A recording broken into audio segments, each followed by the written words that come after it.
यह कहानी है बरसाने की सत्य घटना।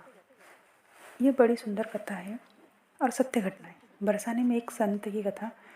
एक संत बरसाने में रहते थे और हर रोज़ सुबह उठकर यमुना जी में स्नान करके राधा जी के दर्शन करने जाया करते थे। यह नियम हर रोज़ का था जब तक राधा रानी के दर्शन नहीं कर लेते, जब तक जल भी ग्रहण नहीं करते। दर्शन करते करते तकरीबन उनकी उम्र 80 वर्ष की हो गई। आज सुबह उठकर रोज की तरह उठे, यमुना जी में स्नान किया और राधा रानी के दर्शन को चल दिए। मंदिर के पट खुले और राधा रानी के दर्शन करने लगे। दर्शन करते करते संत के मन में भाव आया कि मुझे राधा रानी के दर्शन करते करते आज 80 वर्ष हो गए, लेकिन मैंने आज तक राधा रानी के लिए कोई वस्त्र नहीं चढ़ाया। लोग राधा रानी के लिए कोई नारियल लाता, कोई चुनरी लाता, कोई चूड़ी लाता, तो कोई बिंदी लाता, कोई साड़ी लाता, कोई लहंगा चुनरी लाता, लेकिन मैंने आज तक कुछ भी नहीं चढ़ाया।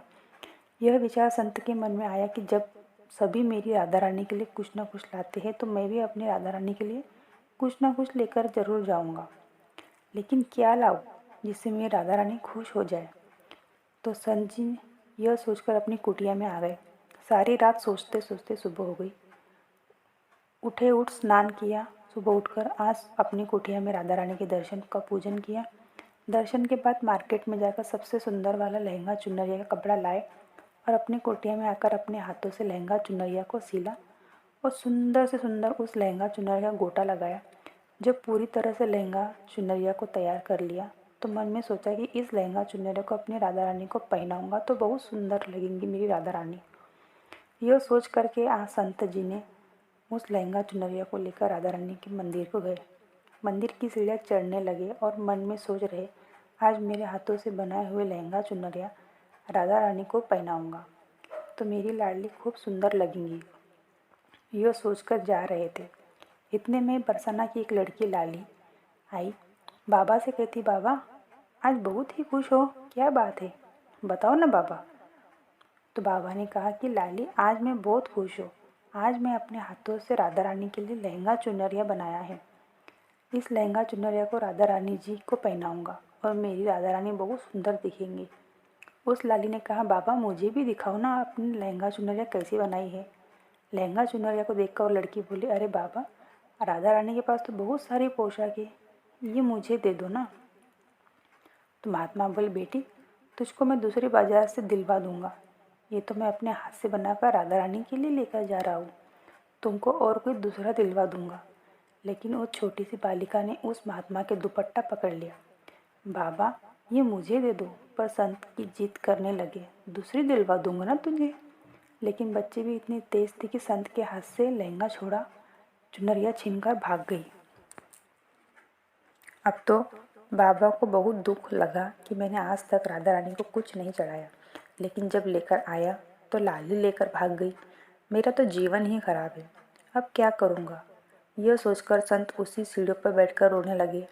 इतने में कुछ संत वहाँ आए और पूछा, क्या बात है बाबा, आप रो क्यों रहे हो। तो बाबा ने उस संतों को पूरी बात बताई। संतों ने बाबा को समझाया कि आप दुखी मत हो, कल दूसरी लहंगा चुनरिया बनाकर राधा रानी को पहना देना, चलो राधा रानी के दर्शन कर लेते हैं। इस प्रकार संतों ने बाबा को समझाया और राधा रानी के दर्शन करने चले गए। रोना तो बंद हुआ, लेकिन मन खराब था, क्योंकि कामना पूरी नहीं हुई थी ना। तो मन ही मन अपने राधा रानी के दर्शन करने संत जा रहे थे और मन में सोच रहे थे कि मुझे लगता है कि किशोरी जी की इच्छा नहीं थी, शायद राधा रानी मेरे हाथों से बना पोशाक पहनना ही नहीं चाहती थी। ऐसा सोचकर बड़े दुखी होकर जा रहे थे। मंदिर आकर राधा रानी के पट खुलने का इंतज़ार करने लगे। थोड़ी देर के बाद मंदिर के पट खुले तो संतों ने कहा, बाबा देखो तो आज हमारी राधा रानी बहुत सुंदर लग रही है।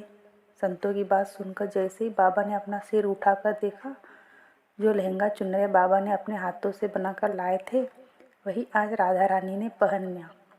बाबा बहुत खुश हो गए। राधा रानी से कहा, राधा रानी आपको इतना भी सब्र नहीं रहा, आप मेरे हाथों से मंदिर की सीढ़ियों से लेकर भाग गई, ऐसा क्यों। सर्वेश्वरी श्री राधा रानी ने कहा कि बाबा आपके भाव को देखकर मुझसे रहा नहीं गया, और ये केवल पोशाक ही नहीं, ये आपका प्रेम है, इसलिए मैं तो खुद ही आकर आपसे लहंगा चुनरिया छीनकर भाग गई थी।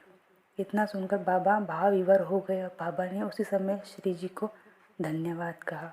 जय श्री राधे राधे, जय श्री कृष्ण।